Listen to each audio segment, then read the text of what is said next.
La vie de Jésus racontée par Matthieu, chapitre 2. Jésus naquit à Bethléem en Judée, sous le règne du roi Hérode. Quelque temps après sa naissance, on vit arriver à Jérusalem des mages originaires de l'Orient. Ils s'enquéraient partout. Où est le roi des Juifs qui vient de naître?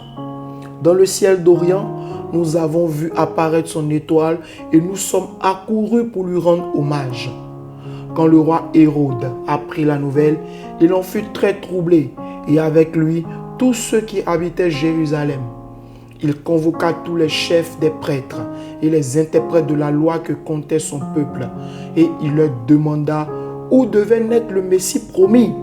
À Bethléem en Judée, lui répondit-il. Voici, en effet, ce qui a été écrit par le prophète. Et toi, Bethléem, village de la terre de Judée, tu n'es certainement pas la cité la plus insignifiante aux yeux des princes de Juda, puisque c'est de toi que sortira le chef qui gouvernera Israël, mon peuple. Là-dessus, Hérode fit appeler secrètement les mages et leur demanda de préciser le moment où l'étoile était apparue. Puis, il les envoya à Bethléem en disant, « Allez là-bas, renseignez-vous avec précision sur cet enfant, et dès que vous l'aurez découvert, venez me le faire savoir, pour que j'aille, moi aussi, me prosterner devant lui et lui rendre hommage. » Quand le roi leur eut donné ses instructions, les mages se mirent en route. Et voici que l'étoile qu'ils avaient vue en Orient se mit à les précéder jusqu'à ce qu'elle soit parvenue au-dessus de la maison où se trouvait le petit enfant. Là, elle s'arrêta, immobile. En voyant l'étoile, les mages furent transportés de joie. Ils entrèrent dans la maison, virent l'enfant avec Marie, sa mère, et, tomba à genoux, ils se prosternaient devant lui et l'adoraient. Puis, il ouvrit leur coffret et lui offrit en présent de l'or, de l'encens et de la myrrhe.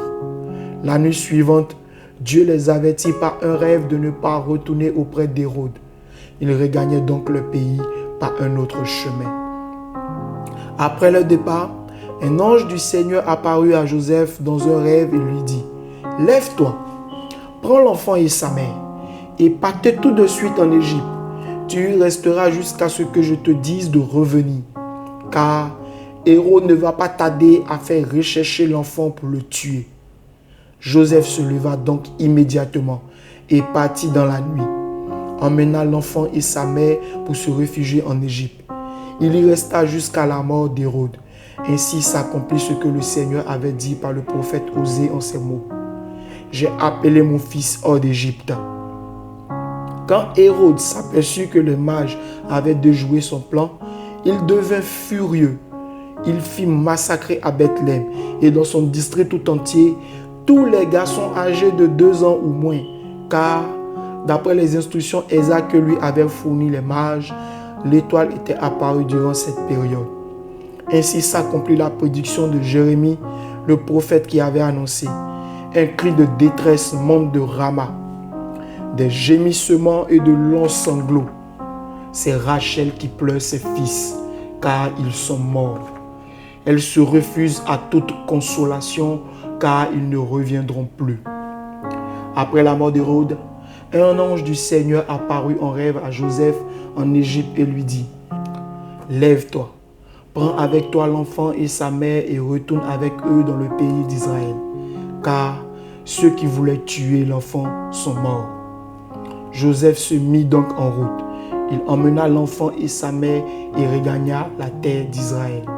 Mais lorsqu'il apprit que le fils d'Hérode, Archélaus, avait succédé à son père comme roi de Judée, il eut peur de s'installer dans cette contrée. Sur les instructions que Dieu lui transmit en songe, il se retira dans la province de Galilée. Il alla s'établir dans une ville appelée Nazareth. Il en fut ainsi pour que se réalise cette prédiction des prophètes. On l'appellera le Nazaréen.